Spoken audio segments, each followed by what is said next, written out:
मिनिटात लिहितो का नाही बघ. तर मी आलो टाकीवरून पाणी पिऊन. आब्या येतोय ना? चल येतो. चल. रेशमे तू झालं केवढं दे. राहू दे. त्यापेक्षा कशाला मला दिलीच म्हणत नव्हतं तर तिलाच द्यायचीस की. अगं असं काय नाही. आणि तुला बी आपण एकाच गावात असून सकाळच घ्यायला काय झालं होतं वय. आभ्या तू तुझ्याच नात्यात असतोयस. काल मी आलेले तेव्हा तू म्हणलास माझी नाही पूर्ण झाली सकाळ न करणार आहे. अगं हो बरोबर. मी सकाळीच वय पूर्ण गेला. यासनी म्हणलो होतं करा पण यांनी काय. असू दे.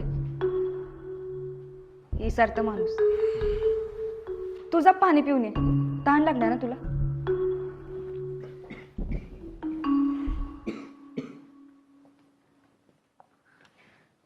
केवढा अगं ऐक की. माझं काय नाही. तुझ्यावरच्या मी खाते छड्या पण तुली. अगं तू वर्गात पहिला नंबर काढणारी पोरगी आहेस. तुझाच अभ्यास पूर्ण नाही म्हणलं कसं होईल. हे मला कळायला पाहिजे.